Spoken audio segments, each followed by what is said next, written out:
Last week's stunning primary defeat of House Majority Leader Eric Cantor has left a power vacuum in the House GOP. Some assumed that Majority Whip and longtime Cantor ally Kevin McCarthy of California would get the nod to be the #2 Republican in the House, but Idaho Tea Party favorite Raul Labrador is expected to give him a run for his money. We thought we'd bring an actual House Republican to tell us about the palace intrigue on Capitol Hill, Congressman Thomas Massie. Our friend from Kentucky, he rejoins us. Welcome back, Congressman. Kennedy, it's been like an episode of Survivor here in Congress for the last week. I was going to say, it's getting all Game of Thrones over there in D.C. What's going on, Cloak and Dagger?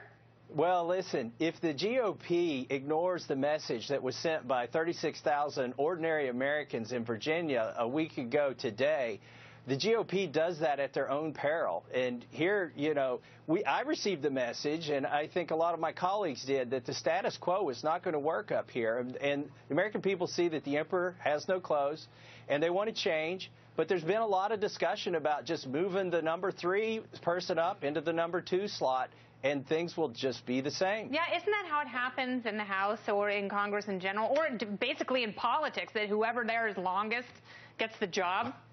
Well, that's how it's happened in the past. But in the past, no majority leader has ever lost an election, and certainly not a primary. Okay, now, Thomas, I want to ask you a question. How did that happen from your perspective inside Capitol Hill? This is a job that you have to fight and campaign for constantly. How did Cantor lose? Did you see it coming? I say that the autopsy report is in. It was a terminal case of Potomac fever is what happened here. Look, I think he just got detached from his voters, and people are watching what's going on here in D.C. A lot of people like their congressman, but they dislike Congress, and that's because the process is broken here. Just a month ago, they voice voted a $10 billion Medicare patch and told us that the vote wasn't happening.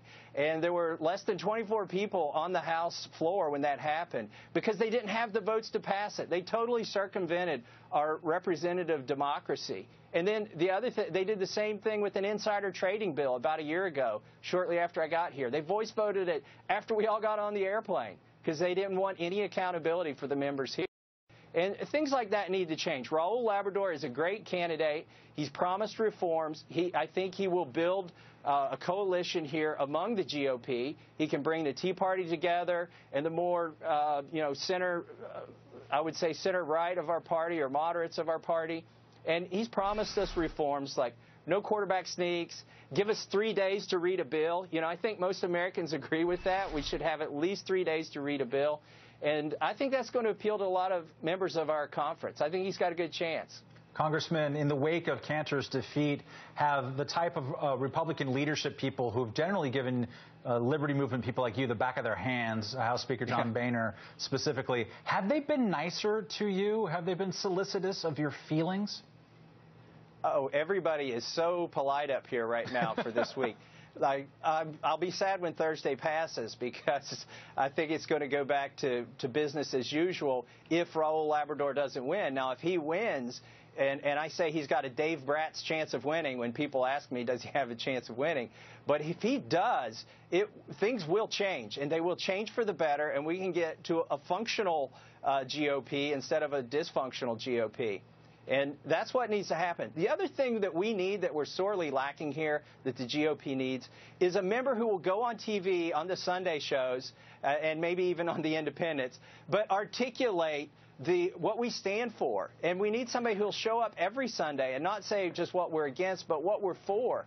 And bridge that to the American people. We've got half a second. I wonder if I could quickly change the topic here. The President has been talking a lot about Iraq. Apparently, he wants to do something there. Does he need to come to Congress to get authorization to use drones or anything else in Iraq right now? I think he should. I think he absolutely should come to Congress.